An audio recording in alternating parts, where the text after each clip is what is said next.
baseball season's been over for more than a week now, and I checked out our website, DK Pittsburgh Sports, yesterday to see the commentary that came with the various daily shots that I offer up as podcasts, and I saw that the baseball one was just loaded with comments and responses. So we're going to do this again. We're going to do this again today. Good morning to you. Good Thursday morning. I'm Dejan Kovacevic of DK Pittsburgh Sports, and this is Daily Shot of Pirates. It comes your way bright and early every weekday. If you're into football and or hockey, I also offer up daily shots of Steelers and Penguins where you found this. I'm going to read you one of these comments to get us going. And this, by the way, will actually be our just one question for the day. We're just going to split the discussion over both segments. It comes from Roberto21, and he says, strange idea from Australia. Will it ever occur to this management team that having and paying for an exciting, competitive team might actually fill the seats with enthusiastic fans who will buy food and merchandise and might actually be more of a moneymaker than an empty stadium and a boring 100-loss club? Do you think the Brewers made money this year? Remember the old saying, you've got to spend money to make money? So when the time comes, spend money and sign extensions with players like Brian Reynolds, Ke'Bryan Hayes, Nick Gonzalez, O'Neal Cruz, etc. Oh my goodness. The logic here is overwhelming. And there was no way I was going to limit my own response to this to a single segment. So let me start here. PNC Park, the structure, in addition to being what I feel is the world's best, at least it's the most beautiful sports facility anywhere. And take this from someone who has seen an awful lot of them, okay? It's truly special. You have, from a marketing / sales standpoint, a weapon there. A weapon. You have something that you can sell even if the remainder of the product is just kind of eh.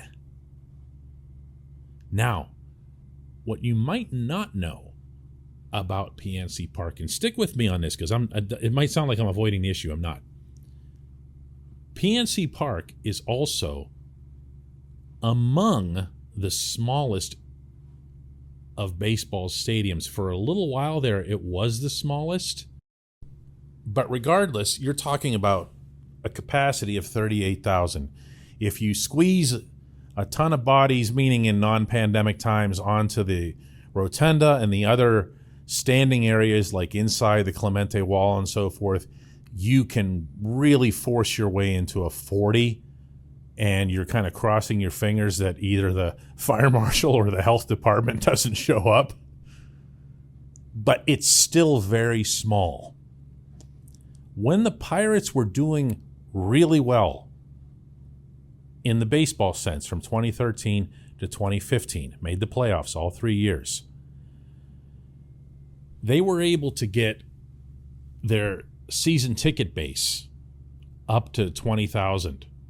Now, without getting super detailed here on how this stuff works here, season ticket bases are determined by what's known as in the business as FSEs, which means full season equivalents. So a full season plan is 81 games. Pirates don't even have 1,000 of those, and they haven't had them in good times. Those are really rare. 2 40-game plans equals 1 FSE, 4 quarter season plans, et cetera, right? They had a 20,000 base. When you talk about things that were dumb about not building off the 2015-2016 team, which I primarily hold Bob Nutting responsible for, but I will also hold Neil Huntington responsible for, because no one put a gun to Neil Huntington's head and said, trade Neil Walker for John Neese. No one put a gun to Neil Huntington's head and said, try to convert Juan Nicasio from relief pitcher to starting pitcher. And that should pretty much do it for replacing A.J. Burnett and Jay Happ. Yeah, good job, fellas. Way to go. That's ultimately on the owner, because the owner needs to step in and say, what the hell are you doing here? He didn't, meaning Nutting didn't. But it was the GM that made the baseball mistakes. Bottom line is they allowed this good thing, this good business thing, to just fall apart. They did that. They did that. Not the city, not Major League Baseball's economic system, which I'm always railing against. They did that. They had a FSE base of 20,000 in a stadium that only holds 38. Let me tell you what that means for math, and if you haven't already figured this out. That meant that over the course of 81 home dates, they would only have an average of about 18,000 tickets to sell per game. Meaning, to just family and groups and even people that just decide that day that they want to go see a ball game. They had that.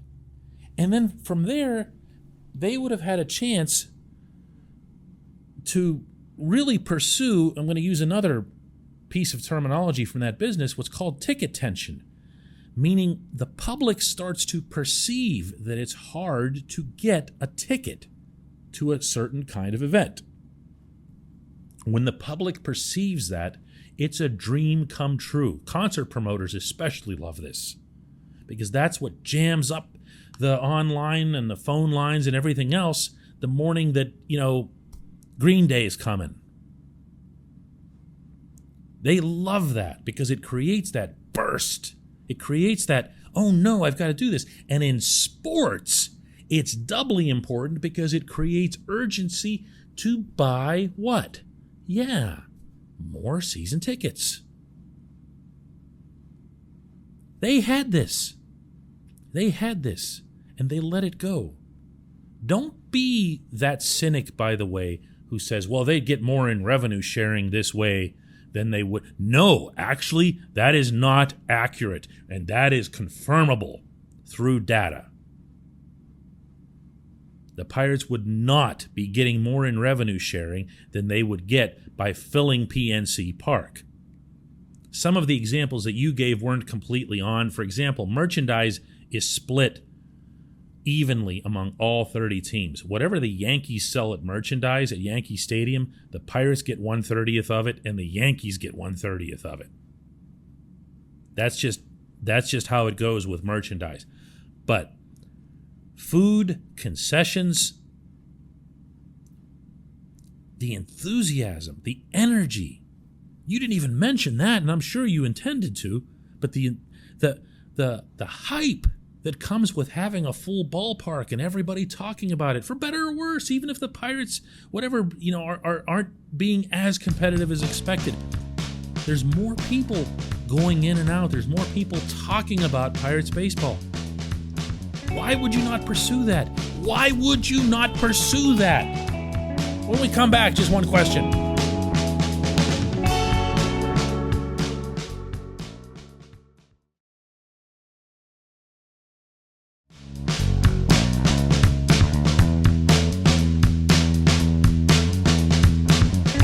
Welcome back. It's time for just one question normally, except that I already put it forth at the beginning of the show, so I'm not sure why I introduced it here.